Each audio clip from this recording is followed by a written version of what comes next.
دی او شیطان هغه الله تبارک وتعالى د اور نه پیدا کړی دی او د خاورې په طبیعت کې الله تبارک وتعالى صفات اخلي هغه صفات په انسان کې پیدا شي نو انسان په حقيقي جامع او حقيقي نوم سره انسان وګرځي او که هغه صفات د انسان کې پیدا نشي نو بیا به دا انسان په شکل د انسان وي لیکن دا حقيقي نوم انسان کې خودل بیا صحیح نه دي د خاورې مختلف صفات علماء کرام هغه لیکلي دي یو د خاورې صفت هغه دا دی چې خاوره همیشه یو شی پټي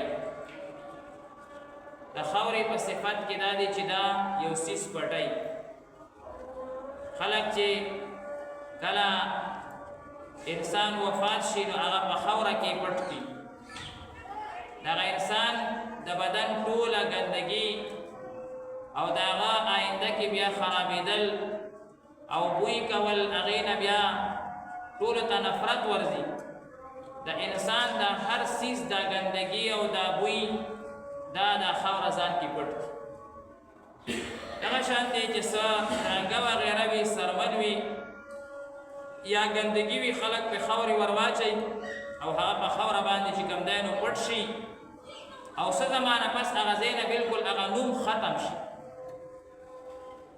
نو الله تبارک وتعالى په خاوره کې دا صفت ایښې دی دې خاورې نه الله تبارک وتعالى انسان پیدا کړی دی او چې انسان کې دا د پټولو صفت وي نو دا به کامل انسان وي چې څنګه خاوره هر څه پټي چې په انسان کې دا صفت پیدا شي چې دی دا بل انسان عیبونه هغه پټي بل انسان باندې پرده اچي نبی کریم صلی الله علیه وسلم بدا دعا کوله اللهم استر عوراتنا وآمن روعاتنا او اللهم استرنا بسترك الجمیل چې الله موږ ته پرده راکړي بهترینې پردې سره دې نه معلومیږي چې انسان په پرده باندې خوشحالېږي انسان کې چې یو عیب وي او هغه ته پټ کړي اړو ذکر یې نه کوي بلکې هغه بالکل چې کوم دی نو د خپل ذهن نه وباسي چې یاره دکې به دا عیب و او که نه او هغه سره بهترین اخلاق استعمالوي الله تعالی د انسان دا پیدایش د خاورې نه د دې دپاره کړی دی دې دپاره یې کړی دی چې دی به د بل عیب هغه پټوي یو عالم او هغه ته به زنانه او سړي دواړه مسایلو تپوس لپاره راتلل زنانو به پرده کې تپوس کولو او سړو به چې کوم دی نو دغه شانتې ګلاو تپوس کولو یو زنانه راغله او هغې نه داسې څه هوا لاړه او هغې سره اواز د هغې نه خارج شو دا زنانه ډېره زیاته ملامته شوه نو دې عالم قصدن وویلې وایي زه خو کوڼ یم لږ تیز وایه عالم قصدن وایي زه کوڼ یم مسله لږه تیز ووایه هغې بیا وایي ده ورته بیا وایي لږ تیز وایه زه نه وم هغه خوشحاله شوه زما د عیب نه دې اړو خبر نه شو نو داسې طریقې سره چې انسان کې د پټولو ماده پیدا شي انسان کې دا صفت پیدا شي چې دی په بل باندې پرده چې د بل سطر راولي دا نه چې د بل پرده هغه اخلي دا د خاورې صفت دی دویم صفت هغه خاوره کې الله تبارک وتعالی د قبولیت ایښی دی خاوره هغه قبلی څنګه قبلی تاسو په خاوره باندې اوبه واچوئ هغه راکاږي ختمي دغه شانتې خاوره هغې ته یو قسم رنګ ورکړه رنګ قبلی خاوره بل ځای هغه ولګوه هغه چې کوم دی نو لګي خاوره کې د قبولیت ماده ده دا انسان الله تعالی د خاورې نه ځکه پیدا کړی دی چې دې کې د قبولیت ماده راشي چې دی یو خبره مني کم انسان چې مني هغه نه بس جوړېږي کم انسان چې نه مني هغه نه هېڅ هم نه جوړېږي خاورې نه هر څه شی جوړېدی شي دا خښتې د خاورې نه جوړېږي د قبولیت ماده ده پکې دا ټیلونه د خاورې نه جوړېږي د قبولیت ماده ده پکې د دنیا لوښي چې څومره هم دي اکثر د خاورې نه جوړېږي او قسمه قسم ایجادات د خاورې نه کېږي. ولې؟ د قبولیت ماده ده. کم انسان کې د قبلولو ماده راغله هغه نه به څه شی جوړ شي. کم انسان کې د قبلولو ماده نشته د نه هېڅ هم نشي جوړېدلی. کاڼی دی هغه چې کوم دی نو داسې ډېر صفات نه قبلوي، اوسپنه قبلوي، لږ صفتونه ترې خلک جوړوي. لیکن خاورې ته وګوره هغې کې د قبولیت ماده ډېره ده.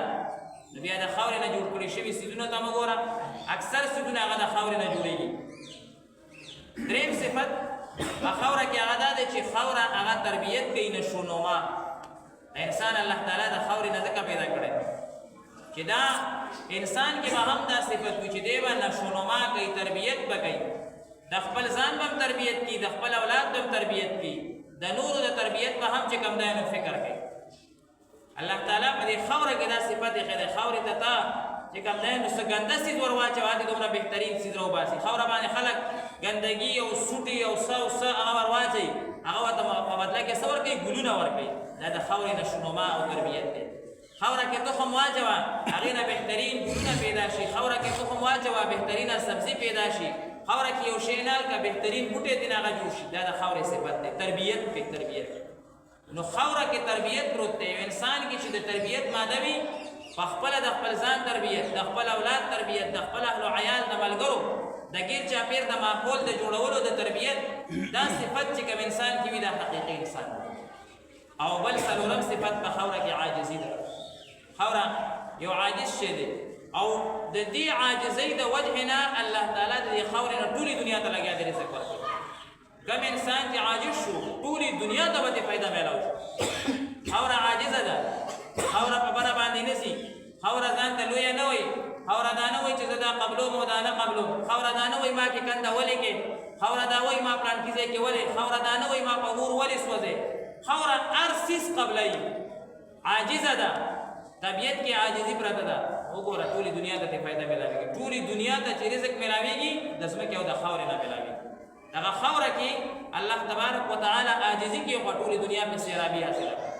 کم انسان چې ځان کې عاجزي پیدا کړي، ټوله معاشره، ټول اهل عیال، ټول کلی، ټول وطن، ټوله دنیا ته به د فایده الله تبارک وتعالی ورسوي. او حدیث کې راځي نبی کریم صلی الله علیه وسلم فرمایي من تواضع لله رفعه الله. څوک چې د الله د رضا دپاره عاجزي اختیار کړي الله به دې اوچت کړي. خاوره عاجزي ده، خاوره کې عاجزي ده نو الله څومره اوچته کړې ده. هر ځای کې زمونږ خاوره ده چې مونږ څه خورو، غنم د خاورې نه، سبزي د خاورې نه، فروټ د خاورې نه، تیل د خاورې، هر ځای هر څیز مونږ ته د خاورې نه میلاوېږي، هر څیز مونږ ته د خاورې نه میلاوېږي. دا ولې؟ عاجزي ده پکې. هر څیز قبلوي، هر څیز پې جوړېږي. دا د عاجزي برکت. یو انسان کې تکبر رالو، لویي راله، د هېڅ هم نه جوړېږي. دی به وایي ما داسې کوه، ما داسې مه کوه، ما داسې کوه، ما داسې مه کوه. نو دا د خاورې صفات.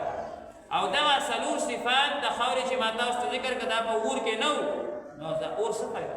معمولي فایده. د اور فایده الله تبارک وتعالی قرآن مجید کې صرف یو ذکر کړی دی، یو متاعا للمقوین. مسافرینو دپاره صرف دا فایده ورکوي. لاره ښکاره کوي او مسافر سره چې اور نه وي نو بیا چې کوم دی نو ځان ته کټوۍ مټوۍ پخوي. نور داسې خاص فواید د اور نشته څومره فواید چې د خاورې دي. د خاورې فواید انتهایي سیوا دي. ولې؟ دا څلور صفات دي پکې. نورم بلا صفات دي، خو دا څلور صفات علماء کرامو غټ لیکلي چې دا څلور صفات انسان ځان کې د خاورې پیدا کا، دې انسان نه به کامل انسان پیدا شي. نمبر 1 دا چې د بل مسلمان ورور په عیبونو باندې به پرده اچي. نمبر 2 قبولیت، خبره به مني. او نمبر 3 تربیت به کوي د خپل ځان، اهل عیال او ماحول. او څلورم ځان کې به عاجزي پیدا کړي. څوک چې دا څلور صفات ځان کې پیدا کړي د خاورې صفات ځان کې واغشته، اوس د خاورې نه ټولې دنیا ته فایده میلاوېږي، د دې انسان نه به ټولې دنیا ته فایده میلاوېږي، ټول مخلوق ته به فایده میلاوېږي، خوشحالیانې به میلاوېږي.